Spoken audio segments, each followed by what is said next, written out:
Grand ഫിനാലയിലെ ജിൻഡോയുടെ winning moment ഒക്കെ വീണ്ടും ഒന്നുകൂടി എടുത്ത് കണ്ടു നോക്കിയപ്പോഴാണ് കുറെ അധികം കാര്യങ്ങൾ എന്റെ ശ്രദ്ധയിൽ പെട്ടത്.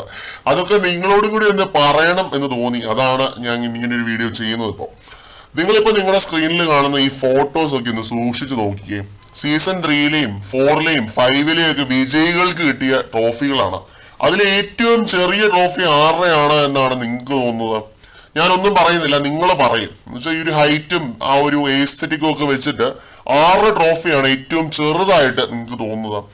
മാരാറുടെ ട്രോഫിയാണ് ഉള്ളതിൽ ഏറ്റവും വലിപ്പം കൂടിയത്. ബാക്കിയുള്ളവരുടെയും അത്യാവശ്യം വലുതൊക്കെ തന്നെയാണ്. ജിൻഡോയ്ക്ക് കൊടുത്ത സാധനം എന്താണ് എന്ന് നിങ്ങൾ കണ്ടോ? ഞാൻ ഇങ്ങനെയൊക്കെ പറഞ്ഞ് വീഡിയോ ചെയ്യുമ്പോൾ നിങ്ങൾ പറയും കണ്ടന്റ് ഒന്നും ഇല്ലാഞ്ഞിട്ട് അവൻ ട്രോഫിയുടെ വലിപ്പവും പൊക്കിക്കൊണ്ട് വന്നേക്കുവാ എന്നുള്ള രീതിയിലൊക്കെ നിങ്ങൾ പറയും. ഈ പറയുന്നവരൊക്കെ ഗൂഗിളിൽ പോയിട്ട് ബിഗ് ബോസ് ഹിന്ദി വിന്നേഴ്സ് എന്നൊന്ന് അടിച്ചു നോക്കിയാൽ മാത്രം മതി. അല്ലെങ്കിൽ ഏത് ലാംഗ്വേജിലെ വേണേലും എടുത്ത് നോക്കിയോ, തമിഴിലെ വേണേലും എടുത്ത് നോക്കിയോ. ബിഗ് ബോസ് വിന്നർ എന്ന് പറയുമ്പോൾ അതൊരു അംഗീകാരമാണ്. അപ്പം ഒരുപാട് പ്രതിസന്ധികളെ അതിജീവിച്ച് പുറത്ത് നടക്കുന്ന കാര്യങ്ങളെ പറ്റി ഒന്നും അറിയാതെ, നേരത്തിന്റെ ഗതി പോലും അറിയാതെ പ്രേക്ഷകരുടെ ഇഷ്ടം പിടിച്ചു പറ്റി 100 ദിവസം എന്നുവെച്ചാൽ കല്ലും മുള്ളും നിറഞ്ഞ പാതകളെ എല്ലാം അതിജീവിച്ച് അവിടെ നിന്ന് ജയിക്കുന്ന ഒരാളാണ് ബിഗ് ബോസ് വിന്നർ എന്ന് പറയുന്നത്. അങ്ങനെ ഒരാൾക്ക് ഒരു പുരസ്കാരം കൊടുക്കുമ്പോൾ അതിനൊരു വലിപ്പം അല്ലെങ്കിൽ ഒരു എസ്തെറ്റിക് നമ്മൾ തീർച്ചയായിട്ടും നോക്കും. 2 ഇടിമിന്നൽ അടിച്ചു വെച്ചാൽ അതൊരു നല്ല ട്രോഫി ആവത്തില്ല. നിങ്ങൾ ഇതൊക്കെ കണ്ടില്ലേ? ഇതൊക്കെയാണ് ഒരു ടൈറ്റിലായിട്ട് ഞാൻ കണക്കാക്കുന്നത്. ജിൻഡോയുടെ കയ്യിലിരിക്കുന്ന എന്തോ ചടങ്ങിനായിട്ട് അവർ കൊടുത്തൊരു ഐറ്റമാണ് എന്നാണ് എനിക്ക് തോന്നുന്നത്. നമ്മൾ ഈ ഫുട്ബോൾ കളിയൊക്കെ ജയിക്കുമ്പോൾ കിട്ടത്തില്ലേ, എവർ റോളിംഗ് ട്രോഫി എന്നൊക്കെ പറഞ്ഞിട്ട് കൊടുക്കുന്ന പോലെ ഒരു ഐറ്റം ആയിട്ടാണ് എനിക്ക് തോന്നുന്നത്. പിന്നെ ജിൻഡോ കപ്പടിച്ചപ്പോ ലാലേട്ടൻ പറഞ്ഞൊരു ഡയലോഗ് നിങ്ങൾ ശ്രദ്ധിച്ചോ? അത് ലാലേട്ടൻ പറഞ്ഞതല്ല, പുള്ളിയെ കൊണ്ട് പറയിപ്പിച്ചതാണ്.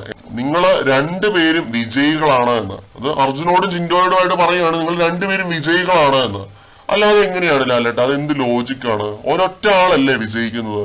ഒന്നാമത് വരുന്ന ആളും രണ്ടാമത് വരുന്ന ആളും തമ്മിൽ എന്ത് നേരിയ വ്യത്യാസം വന്നാൽ പോലും അങ്ങനെ പറയാൻ പറ്റത്തില്ല. കാരണം ബോത്ത് ആർ ഡിഫറെന്റ്. അപ്പം ജയിക്കുന്ന ആളും രണ്ടാമത് വരുന്ന ആളും തമ്മിൽ ഒരു ബന്ധവുമില്ല. വിജയികളല്ല 2 പേരും. മാരാരോടും റെനീഷയോടും എന്താ ഇങ്ങനെയൊന്നും പറയാതിരുന്നത്? പിന്നെ ദിൽഷയോടും ബ്ലെസ്ലിയോടും എന്താ ഇതേപോലെ ഒന്നും പറയാതിരുന്നത്? ഞാൻ വീണ്ടും കണ്ടിട്ട് വരുവാണ്, ഇതെല്ലാം ഞാൻ കണ്ടിട്ടാണ് പറയുന്നത്. അതിന് കാരണം ഈ ഷോയുടെ അണിയറയിൽ പ്രവർത്തിച്ചവരുടെ ഒരു ഹിഡൻ അജണ്ടയാണ്. ജിൻഡോ ജയിച്ചിട്ടും അയാളുടെ വിജയത്തിനെ ഒന്ന് വില കുറച്ച് കാണിക്കുക. അതിനായിട്ട് അവര് കാട്ടിക്കൂട്ടിയ പറ്റപ്പാടുകളായിരുന്നു ആ ഒരു ഗ്രാൻഡ് ഫിനാലെ എപ്പിസോഡ് മൊത്തം. ആ ഒരു 3 മണിക്കൂർ എടുത്ത് കണ്ടു നോക്കിയാൽ നിങ്ങൾക്ക് മനസ്സിലാക്കാനായിട്ട് സാധിക്കും.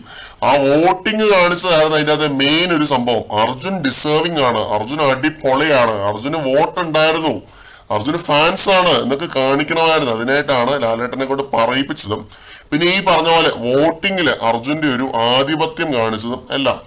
പ്രേക്ഷകർ ഇത്രയും മുടക്ക് മൂടിലായിരുന്നില്ല എങ്കിൽ മണ്ണും ചാരി നിന്നവൻ കപ്പും കൊണ്ട് പോയനെ എന്ന കാര്യത്തിൽ യാതൊരുവിധ സംശയവും ഇല്ല കേട്ടോ. അർഹതപ്പെട്ട ഒരാൾ ജയിക്കണം എന്ന് പ്രേക്ഷകർ നിരന്തരം പറഞ്ഞുകൊണ്ടിരുന്നു. ഇപ്പൊ നമ്മുടെയൊക്കെ കമന്റ്സിലടക്കം ഒരുപാട് പേര് പ്രതികരിച്ചുകൊണ്ടിരുന്നു. അപ്പൊ നമ്മളടക്കം എത്ര പേരാണ് പ്രതികരിച്ചുകൊണ്ടിരുന്നത്? അതുകൊണ്ട് മാത്രമാണ് ഒരു ഡൂക്കിലി കപ്പ് കൊടുത്താണെങ്കിലും ജിൻഡോയെ അവര് വിജയിപ്പിച്ചത് എന്നാണ് എനിക്ക് തോന്നുന്നത്.